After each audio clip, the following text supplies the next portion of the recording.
dipersembahkan oleh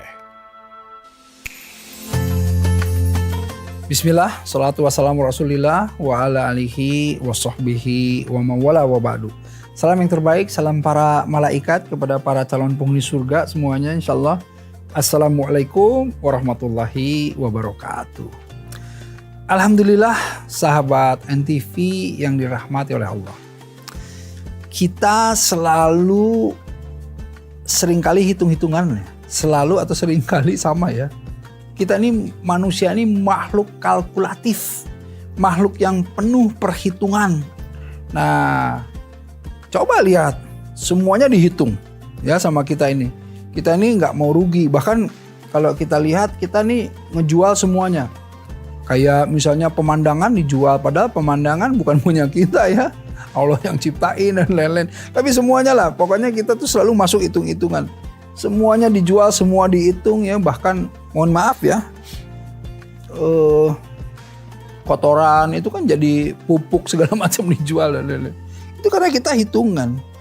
Karena itu Allah tahu betul, karena Allah yang menciptakan. Jadi Allah seringkali juga memberikan motivasi-motivasi dengan ayat-ayat yang kemudian kita disuruh menghitung gitu. Ya, seperti hadis-hadis gitu. Misalnya gini. Kalau kamu sholat di rumahmu itu dengan kamu sholat di Masjid Nabawi bedanya 1000 kali. Kalau kamu sholat di Masjidil Haram bedanya berapa? 100.000 kali. Sebetulnya hitungannya apa sih? Itu kan sebetulnya metode motivasi supaya kamu itu, karena makhluk yang perhitungan, sok ayo.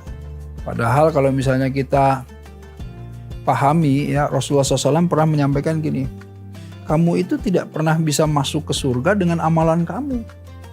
Artinya apa? Berbuat kebaikan sebanyak apapun kamu tekor gitu dengan apa? Dengan kesalahan-kesalahan, dosa-dosa yang secara sadar tidak sadar kamu lakukan gitu. Aduh, kalau begitu bagaimana kita masuk surga? Kata Rasulullah SAW, karena apa? Karena rahmatnya Allah, karena magfirah dari Allah. Nah, bahkan aku, kata Rasul, bahkan engkau Rasulullah yang penuh dengan kebaikan ya, orang yang maksum, juga Rasulullah menyatakan bahwa aku masuk dalam jannah karena apa? Karena rahmatnya Allah. Nah, di bulan Ramadan ini bulan magfirah, bulan ampunan. Dan kita itu tentu dengan perhitungan tadi ingin sekali kita ini berinvestasi baik dunia wal akhirat tadi itu. Nah, investasi akhirat itu ini di bulan Ramadan, di mana pahala-pahala dilipat gandakan, di mana segala sesuatunya itu dijadikan yang namanya kebaikan. Bahkan kalau kita dengar banyak yang jadi salah kaprah ya, tidur pun kemudian menjadi pahala di bulan Ramadan. Ya tidurnya orang yang berpuasa ya pahala ya, ketika dia tidur dan kemudian dia berpuasa. Tetapi ketika dia tidur setelah subuh, zuhurnya lewat, asarnya lewat, bangun-bangun maghrib, ya jadi dosa. Kenapa? Karena sholat zuhurnya nggak dilakukan, sholat asar nggak dilakukan, bahkan kemudian menyia-nyiakan waktu yang ada. Nah karenanya berinvestasi dengan cerdas. Ya kalau kita lihat secara akhirat itu bagaimana kita juga berinvestasi dengan amalan pahala kebaikan yang ada di sini. Kalau kamu menyenangi harta, ya kata ulama, kamu bisa titipkan harta kamu agar supaya nanti di jannah muncul kembali harta kamu. Titipkan kemana? Titipkan ke anak yatim, ke duafa, ke semua tuh ya, orang-orang yang membutuhkan. Kamu berikan, kamu salurkan, insya Allah itu akan muncul nanti di akhirat kelak.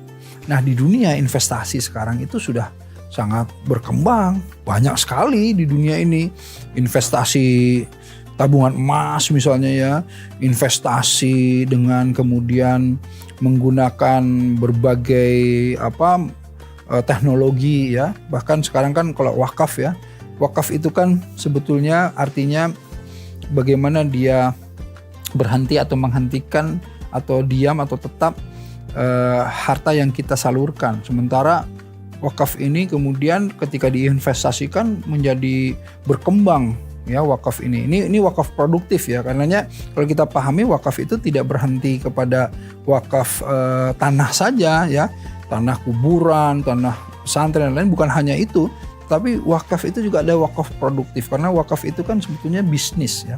Nah di sini insya Allah menjadi amal jariyah. Bagaimana kita memahami misalnya sumur Utsman bin Affan.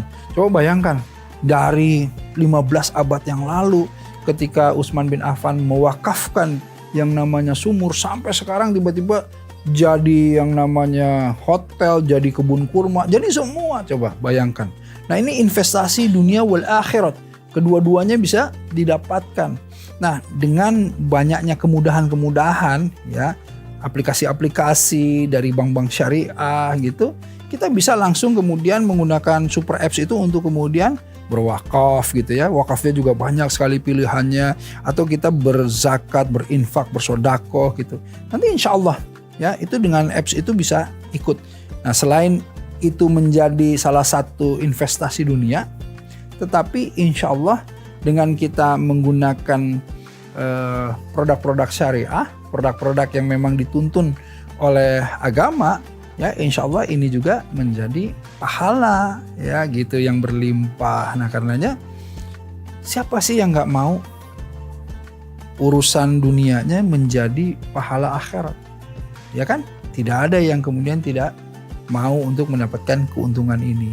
Nah ayo sekarang kita di bulan Ramadan ya, kita gunakan ini untuk investasi dunia wal akhirat, agar supaya apa? Kita itu nanti minal aidin wal faizin, mendapatkan kemenangan, keberuntungan.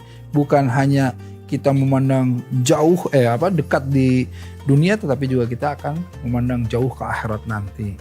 Semoga antum semua, anda menjadi orang-orang yang beruntung. Masya Allah, tabarakallah. Ya, tidak ada yang lebih baik dari saya yang berbicara ataupun antum yang mendengarkan, karena yang lebih baik di sisi Allah adalah yang mengamalkannya. Billahi taufik wa hidayah. Assalamualaikum warahmatullahi wabarakatuh.